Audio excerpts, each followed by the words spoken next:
What is the land covenant? The land covenant is often erroneously called the Palestinian covenant by Bible scholars.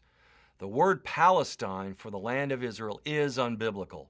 Palestine was the name the Roman Emperor Hadrian gave to the land of Israel after he violently removed the remaining Jews living there during the Second Jewish Revolt from 132 to 135 AD.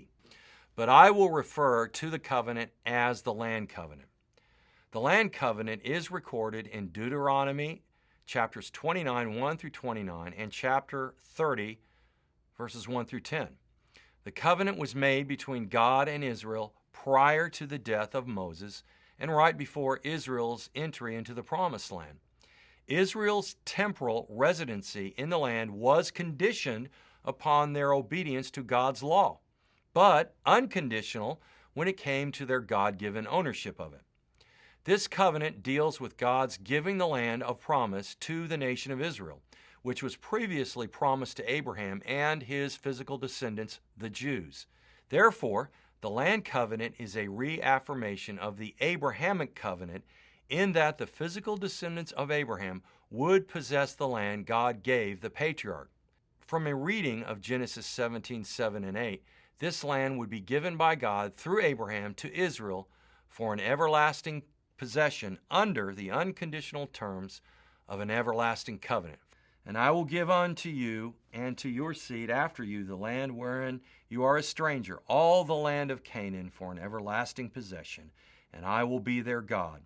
This means that even when God would remove and scatter the Jewish people from the land of promise for their disobedience to him, he would ultimately regather them permanently back to the land, as prophesied in Amos 9:14 and 15. The land covenant, though similar in some respects to the Mosaic covenant, is different and distinct from it according to Deuteronomy 29:1, which says, "These are the words of the covenant which the Lord commanded Moses to make with the children of Israel in the land of Moab, besides the covenant which he made with them in Horeb." The land covenant spans the entire history and future of the Jewish people, from their entrance into the land under Joshua all the way to their redeemed and permanently restored condition in the land, which will occur at the future millennial reign of Jesus Christ. See Ezekiel 48.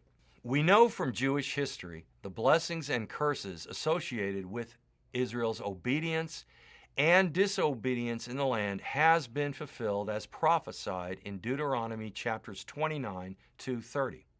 For their disobedience to God, Israel was removed from the land twice in their history. One, under the Assyrian-Babylonian dispersion of 721 and 586 BC, respectively, and two, under the Roman dispersion of 70 AD.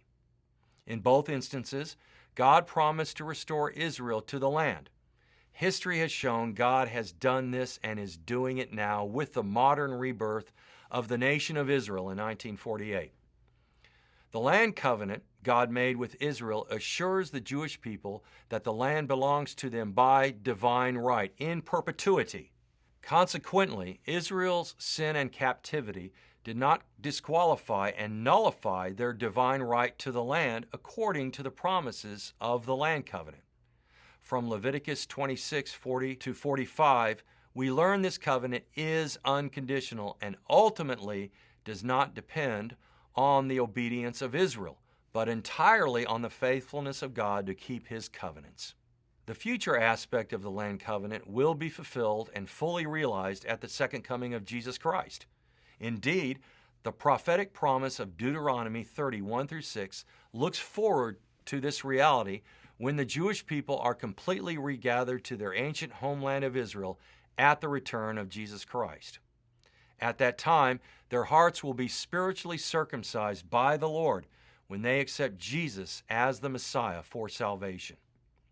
In the present time, Israel's prophesied partial regathering into the land in unbelief is a fulfillment of Ezekiel chapter 37. This fulfillment is directly related to the land covenant and is a precipitation of the ultimate fulfillment of it when Christ returns to redeem national Israel. Summing up on this important divine covenant and prophecy concerning Israel, the popular Bible prophecy commentary reminds us of an important biblical truth when it states, "The land covenant finds its basis in the unconditional promise contained within the Abrahamic covenant and functions in a fashion parallel with the Mosaic covenant. The land covenant illustrates the principle that eternal ownership of the land is unconditional, but temporal possession of the land is conditioned upon obedience to God through the law. The land covenant reaffirms Israel's right to the land solely on the basis of the Abrahamic covenant, regardless of the nation's unfaithfulness to God and the Mosaic covenant."